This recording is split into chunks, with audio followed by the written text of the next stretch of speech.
أعوذ بالله من الشيطان الرجيم بسم الله الرحمن الرحيم والعصر إن الإنسان لفي خسر إلا الذين آمنوا وعملوا الصالحات وتواصوا بالحق وتواصوا بالصبر صدقت یا رب العالمین۔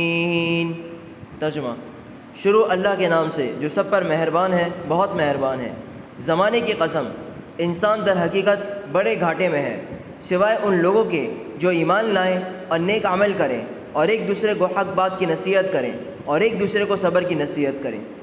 صدق اللہ العلی العظیم۔ بسم اللہ الرحمن الرحیم، نحمدہ ونصلی ونسلم علی رسولہ الکریم۔ سورۃ العصر مکیہ، مکہ میں نازل ہوئی۔ اس آیت مبارکہ کی اس سورۃ مبارکہ کی اگر ہم فضیلت کے بارے میں بات کریں کہ اس سورت کی فضیلت کیا ہے، تو حضرت عبید اللہ ابن حسن فرماتے ہیں کہ رسول اللہ صلی اللہ علیہ وسلم کے صحابہ جب وہ آپس میں ملتے تھے تو اس وقت تک آپس میں جدا نہیں ہوا کرتے تھے جب تک آپس میں سورۃ العصر کو نہ سنا لیں، نہ پڑھ لیں۔ سورۃ العصر قرآن کریم کی بہت ہی مختصر صورت ہے، لیکن ایسی جامع ہے کہ امام شافعی رحمۃ اللہ علیہ فرماتے ہیں اگر لوگ صرف اسی صورت پر غور و تدبر کریں تو دین اور دنیا دونوں کے لیے ان کے لیے کافی ہو جائے، دین اور دنیا دونوں میں ان کے لیے فائدہ مند ہو۔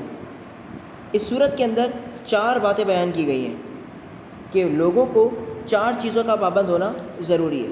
وہ کون کون سی باتیں ہیں؟ پہلی چیز ایمان، دوسرا ہے عمل صالح، تیسرا ہے دوسروں کو حق کی نصیحت کرنا اور وصیت کرنا، اور چوتھی تلقین ہے صبر، کہ انسان کو کیا کرنا ہے؟ صبر کرنا ہے۔ 2 چیزیں انسان کے خود کے فائدے کے لیے ہیں، اس کے نفس کے لیے ہیں۔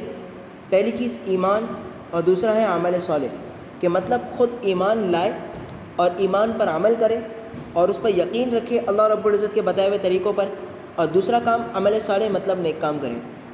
لیکن اگلی 2 باتیں جو ہیں کہ دوسروں کو حق کی نصیحت کرنا اور صبر کی تلقین کرنا، یہ پوری امت کے لیے ہے کہ مطلب ہر انسان دوسروں کو ان 2 کاموں کی بھی نصیحت کرتا رہے تاکہ اس سے پوری امت کی اصلاح ہو جائے۔ پھر جیسا کہ اس سورت کی پہلی آیت ہے زمانے کی قسم، اللہ رب العزت نے زمانے کی قسم کھائی۔ اس سورت کا زمانے کی قسم سے یا ان 4 باتوں کا زمانے کی قسم سے کیا تعلق ہے؟ تو بہت ہی بڑا تعلق ہے، کیونکہ انسان جب بھی کوئی کام کرے گا تو وہ اس زمانے کے اندر کرے گا۔ انسان جب پیدا ہوا تو پیدا ہونے سے لے کے موت تک وہ جس زمانے میں ہے، جس عرصے میں ہے، جس وقت میں ہے، جس لمحے میں ہے، تو وہی لمحہ اس کے لیے آخرت کا فیصلہ کرنے کا باعث ہوگا۔ اگر جس زمانے میں، جس لمحے میں، جس وقت میں وہ ہے اور وہ نیک کام کرتا ہے تو آخرت میں جنت کا فیصلہ اس کے لیے کر دیا جائے گا، اور اگر وہ اس وقت کے اندر برا کام کرتا ہے تو آخرت میں جہنم کا فیصلہ کر دیا جائے گا۔ تو بذات خود یہ وقت اور یہ زمانہ اس کے لیے بہت ہی معنی رکھتا ہے۔ اسی وجہ سے اللہ رب العزت نے زمانے کی قسم کھا کر انسان کو بتایا کہ یہ 4 کام تمہارے کرنے کے ہیں، اگر ان 4 کاموں کو کرو گے تو وہ زمانہ تمہارے لیے کیا ہو جائے گا؟ خسارے سے پاک ہو جائے گا اور تمہاری کامیابی اور نجات کا ذریعہ بن جائے گا۔ اس کے علاوہ انسان اگر خود نیک ہو جائے تو وہ نیک ہونا اس کے لیے کافی نہیں، اس کی نجات کے لیے کافی نہیں، بلکہ اپنے اثر اور رسوخ اور دائرے میں جو بھی لوگ اس کے ساتھ جڑے ہوئے ہیں، جو اس کی بات کو سنتے ہیں، مانتے ہیں، سمجھتے ہیں، تو یہ کیا کرے؟